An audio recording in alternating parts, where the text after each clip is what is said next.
Okay, at this point, we got the raws done. Now we're going to move on to the color edits.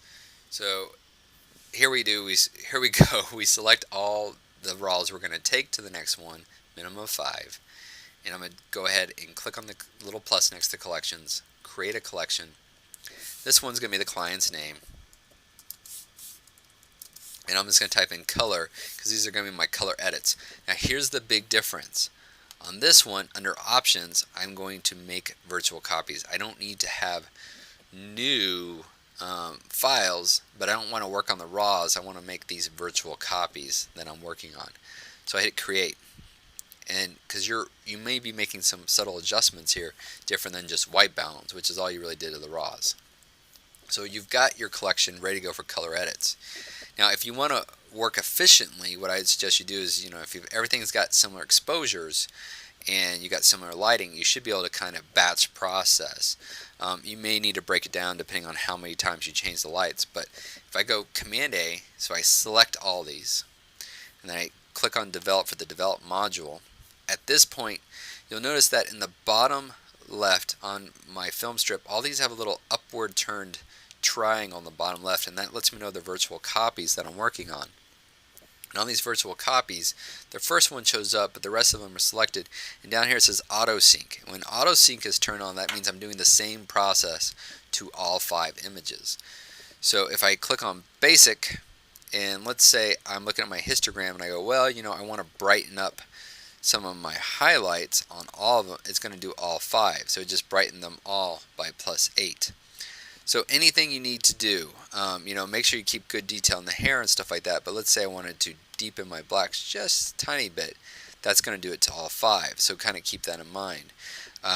So anything that you're playing around with that you need to do any work to. So clarity, for instance, that's a good thing to go ahead and get out of the way. Vibrance, if you needed to do any of that, that's a good thing to get out of the way. Now these are headshots, so kind of keep that in mind as you're making these changes.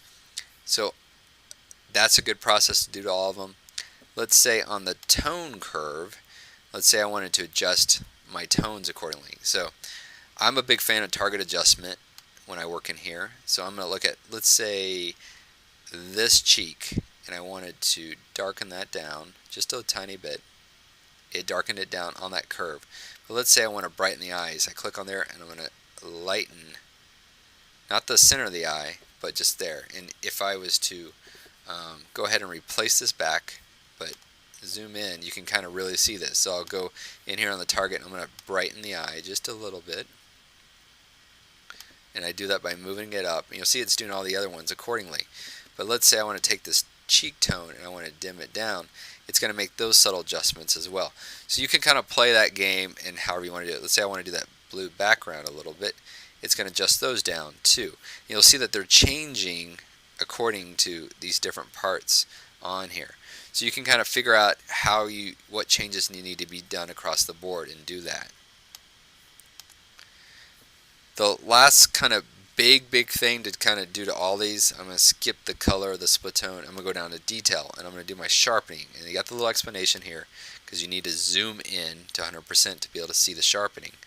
And I have some stuff on the handout to help guide you, but these are kind of your general sharpening things. So I'm going to hold down my option key and I'm going to set my amount to about 100.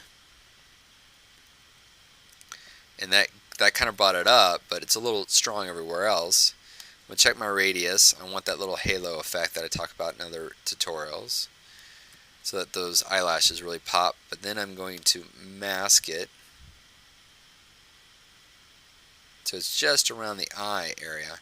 And I'm also going to go ahead and lower the detail so that, see that little, if you see the texture in the gray where the cheeks are, I'm going to lower that down so that's there, and that will help reduce the amount of pores being seen. And you can kind of do your Y so you can kind of see the before and after. So the before I started and the after, and you can kind of see there's a little punch to the skin tones there.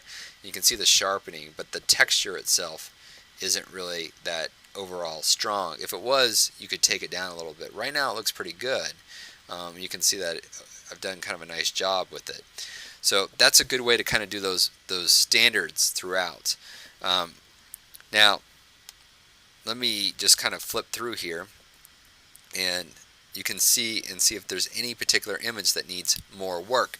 And now that you've kind of done your batch to all of them, you can do your more individual work, and we'll talk about that in the next movie.